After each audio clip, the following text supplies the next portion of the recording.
ക്രൈസ്തവ മേലധ്യക്ഷന്മാർക്ക് വിരുന്നു നൽകി മാർപ്പാപ്പയെ കൊണ്ടുവരാമെന്ന വാഗ്ദാനവും നൽകി അവരുടെ വിശ്വാസവും പ്രീതിയും ആർജിച്ചുകൊണ്ട് പ്രധാനമന്ത്രി നരേന്ദ്രമോദി മുന്നേറുമ്പോൾ ഇവിടെ തിരുവനന്തപുരത്ത് ഒരാളുടെ ചങ്കിടിപ്പ് കൂടുകയാണ്. പക്ഷേ വാക്കുകളിൽ തികഞ്ഞ ആത്മവിശ്വാസം.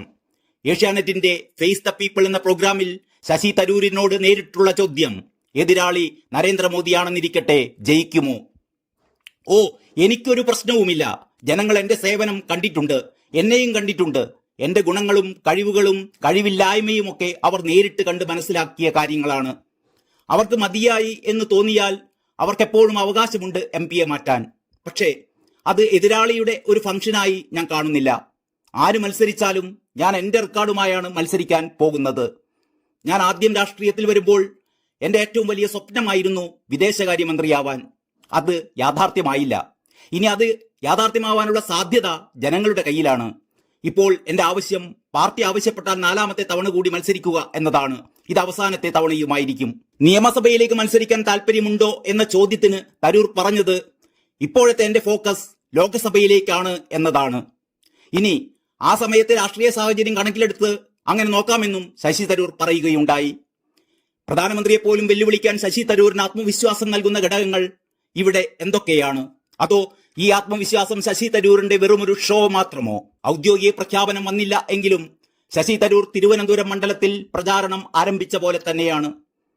എല്ലാ നെഗറ്റീവുകളെയും വിശ്വപൗരൻ എന്ന പ്രതിച്ഛായ കൊണ്ട് മറികടക്കാൻ കഴിയും എന്നാണ് ശശി തരൂർ കരുതുന്നത്.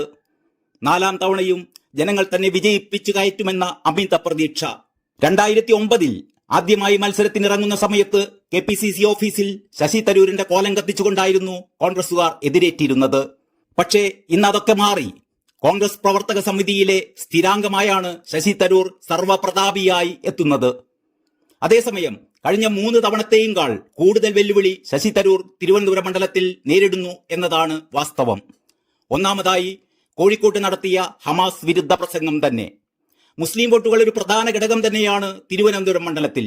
അവർ ഈ തിരഞ്ഞെടുപ്പിൽ ഏത് രീതിയിലായിരിക്കും പ്രതികരിക്കുക എന്നത് കാത്തിരുന്നു കാണേണ്ട വിഷയം തന്നെയാണ്. കോഴിക്കോട്ടെ പ്രസംഗം ശശി തരൂരിനെതിരെ LDF പ്രധാന പ്രചരണ ആയുധമാക്കിയേക്കുമെന്നത് ഉറപ്പാണ്.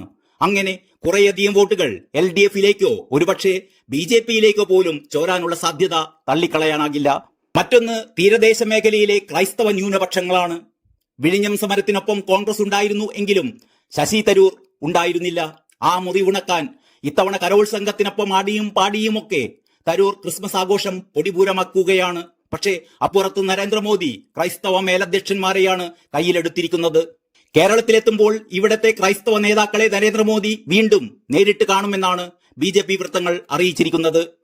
ക്രിസ്മസ് ദിനത്തിൽ ക്രൈസ്തവ സഭാ നേതാക്കൾക്കും പ്രമുഖർക്കും പ്രധാനമന്ത്രിയുടെ ഔദ്യോഗിക വസതിയിൽ നൽകിയ വിരുന്നിന് കിട്ടിയത് നല്ല പ്രതികരണമാണെന്നും BJP അറിയിക്കുന്നു. 1.5 മണിക്കൂറോളം നീണ്ട ചടങ്ങിൽ അടുത്ത വർഷം 2ാം പകുതിയിലോ 2025 ആദ്യമോ മാർപ്പാപ്പ ഇന്ത്യയിലെത്തുമെന്ന് പ്രധാനമന്ത്രി സഭാ നേതാക്കളെ അറിയിക്കുകയുണ്ടായി. മാർപ്പാപ്പയെ നേരിൽ കണ്ടത് തന്റെ ജീവിതത്തിലെ അസുലഭ നിമിഷമാണെന്ന് കൂടി മോദി അവരോട് പറഞ്ഞുവെച്ചു. ക്രൈസ്തവരെ ഒപ്പം നിർത്താനുള്ള സംഘപരിവാർ നീക്കങ്ങളോട് മണിപ്പൂർ കലാപത്തിന് പിന്നാലെ സഭാ നേതൃത്വം മുഖം തിരിച്ചിരുന്നു. എന്നാൽ ഇസ്രായേൽ ഹമാസ് സംഘർഷത്തിന്റെ കൂടി പശ്ചാത്തലത്തിൽ പ്രധാനമന്ത്രി മുൻകൈയെടുത്ത് നടത്തിയ മുറിവുണക്കൽ ശ്രമം വിജയിച്ചു എന്ന് തന്നെ വേണം കരുതാൻ. ഇതിന്റെ അനുരണനങ്ങൾ കേരളത്തിലും പ്രത്യേകിച്ച് തിരുവനന്തപുരത്തും BJP-ക്ക് ഗുണം ചെയ്യുമെന്നാണ് പൊതുവെ കരുതപ്പെടുന്നത്. Political desk, Kalakaumudi.